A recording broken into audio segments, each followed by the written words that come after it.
I like Dan Jarvis.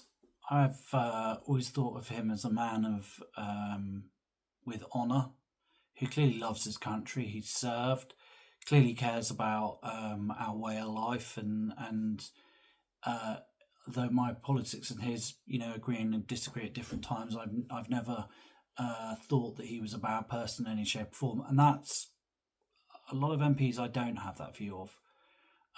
So to see him stand up and debase himself in Parliament the way he did yesterday to try and cover up this shameful collapse of the CPS case against the Chinese spies was, to be honest, depressing.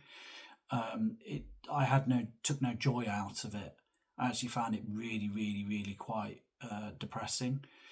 I'm sure that a little part of him died inside when he was going through that. Because he knew that basically he was effectively whoring out a little bit of his honour and his reputation to try and laundry away the acts of senior people within the Labour Party. The idea that it was just some civil servant that collapsed the CPS case, and collapse it they did, is insulting. It is insulting to us, the public. It's insulting to the civil service, who, to be honest, I have a very low opinion of. It's very insulting, though, to the person in question whose honour is being besmirched. And actually, it's insulting to the seriousness of the situation. No one believes for 1 second that the CPS, or the decision not to support the CPS decision, was not made at a high level in government. You don't have civil servants like that going rogue without some sort of political decision being made. And if he has gone rogue to that level, then I would expect to see some sort of disciplinary action take place, which you will not see. I don't know how much legs this story has. The fact that the BBC and other broadcast news channels and everything else have decided not to push it is very telling. Most of them are hopelessly biased towards the Labour government. It's shameful, because if it was the Tories, they'd be all over it, or any other party. And rightly so, by the way. Rightly so. This is a matter of national security. I think, and our security services think and know, that the Chinese government, the Chinese Communist Party, is a threat to our country. And we should be finding these people and prosecuting them as a danger to us, a danger to our way of life, and a danger to our long-term prosperity. What Labour has just done is basically turn around to the Chinese and basically say, fill your boots, do what you like, we won't do anything. And all for a few crumbs from off of the table of a Chinese economy that's in deep trouble, like nearly every other major financial bloc, but economic bloc, but that's a side point. This is just not good enough, and I think that it underlines the collapsed standards in government, in our institutions, that people have done this and they haven't even got the balls to turn around and go, yeah, we did it, and this is why. I may not agree with the decision, but at least I would respect the person who stood up and went, yeah, we didn't go forward with it for very political reasons because of X, Y, Z. At least that would indicate the fact that there was someone who was willing to demonstrate the trade-offs and why they made those trade-offs. And everything in politics and in life is a trade-off. You do something over here, it has an impact over there. They haven't done that. They have simply collapsed the case, damaged our security, and are now in the process of trying to hide from that decision. It's cowardly, and it's cowardly particularly to do it while hiding behind other people, particularly those who can't actually speak up for themselves for various legal reasons. I think what the case, though, really, really on top of that underlines is, a broader issue with our actual governance.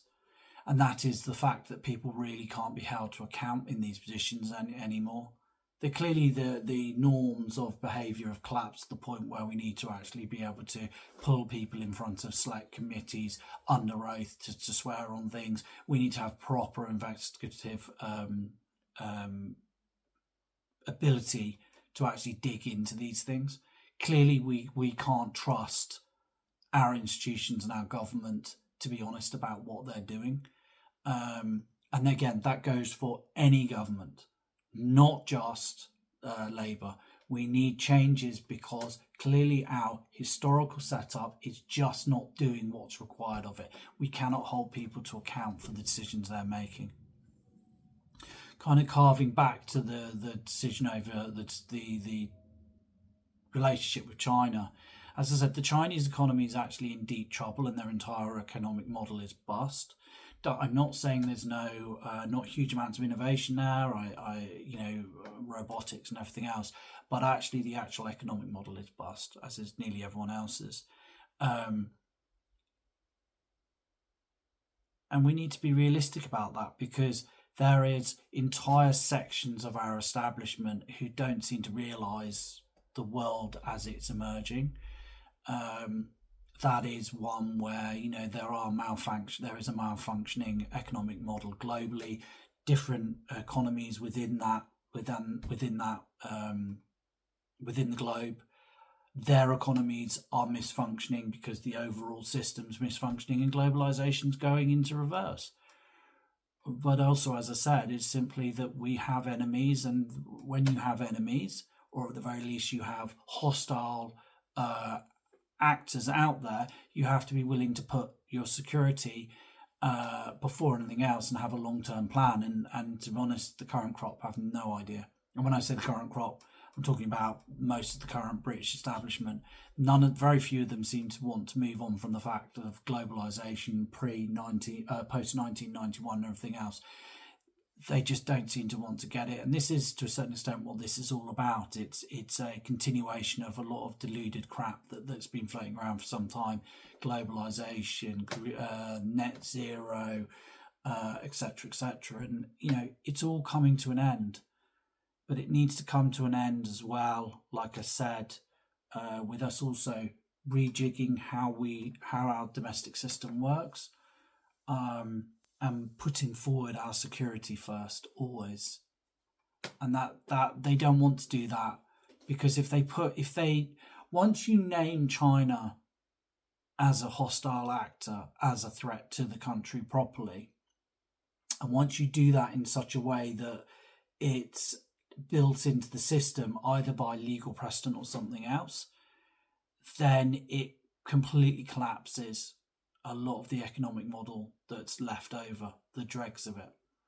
We will have to reshore. You will have to basically stop relying on China to produce your green crap.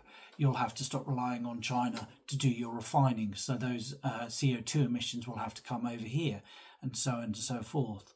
And that's to a certain extent why they're so resistant to doing this.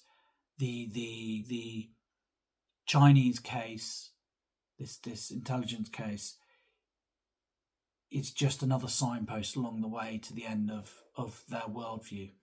And they are very, very resistant to anything about it, to admit that.